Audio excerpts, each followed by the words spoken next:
Welcome back to the channel and welcome back to another quick pick prediction video. In this video, I'll be predicting the lightweight bout between Benoit Denis versus Paddy Pimblett. And how do I feel about this one right here is I'll go low confidence Paddy Pimblett to beat Benoit Denis. So these guys really aren't that much different, to be honest. Somebody like oh, Benoit's an elite this, elite that, look what he did to this and that, or whatever. But they're both primarily grapplers. They both have sloppy striking, both have really negligent defense. If anything, like Paddy Pimblett has negligent defense, but Benoit's defense is even worse. Like every single fight, every single moment. At least Pimblett like consistently will mix in kicks a little bit more. But Benoit will literally come in chest spread wide. I don't know why I did that.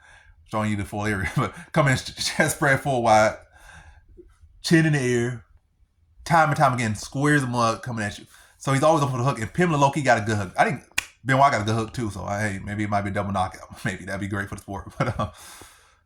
But I think Paddy Pimblett is just more crafty with his kicks. Benoit got good kicks as well, but I think Paddy Pimblett is more crafty with his kicks, his knees. He has a more arsenal of kicks and long range strikes than Benoit. Benoit don't really, he has good kicks, but he don't throw them as much at a higher clip or is successful with them, to be honest. Like he has them, probably has more power in them, but he doesn't throw them as consistently.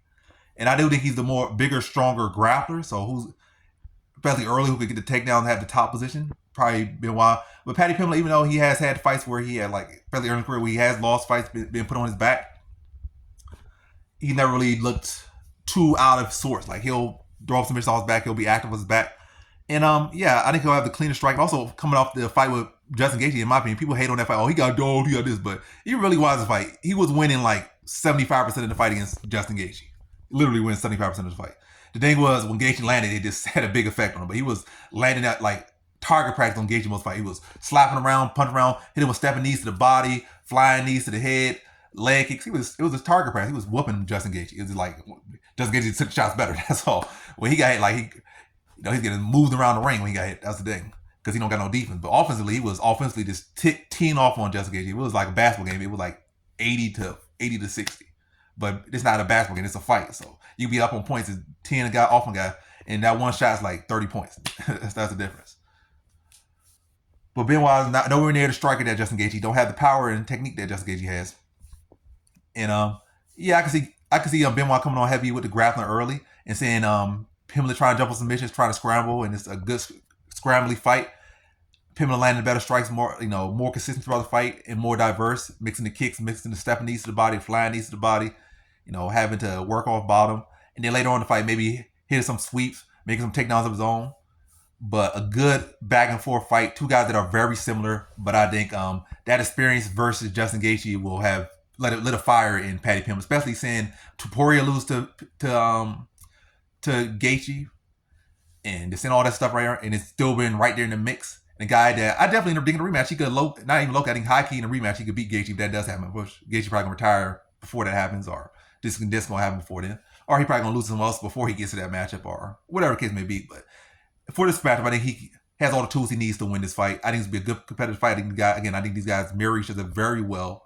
Not to say that they are identical, but I feel like, to me, I don't look at them too differently as far as fight. I feel like they have similar strengths, similar weaknesses. But Paddy Pimblett got more to fight for, and I just think he mixes up a little bit better. And I'm gonna say stoppage. I'm not gonna say decision. I'm gonna say, should I say stoppage? Because even it's not like Paddy Pimblett hits that hard. It is not like Benoit Denis is a quitter. The only fight he got stopped against the ref stopped the fight, or the doctor stopped the fight against Moicano. He was tore up in that fight, but he would have kept fighting, and Loki was starting to rally in that fight. So he ain't a quitter. So and Pimblett don't hit hard. I can see a knockout. I can see a finish on either side, but I'll say this: both guys aren't quitters. That's one thing I'm sure. Pimblett's not a quitter. Benoit, again, they mirror each other. They're not quitters. They might not be the most prettiest or in any way, for fashion, but they definitely aren't quitters by any means. So, and they both sturdy, got a lot of heart. But one person did get knocked out for sure. Like clean out was Benoit Denis by Dustin Poirier. But again, it's not like Pimblett has Dustin Poirier hands or Dustin Poirier power or Dustin Poirier speed with his hands. So I could definitely see drops going back and forth with a competitive fight, but I think Pimblett's going to push a higher pace, work better down the stretch, land more shots, and beat Benoit Denis by decision here. So in this one, I got Paddy Pimblett via decision.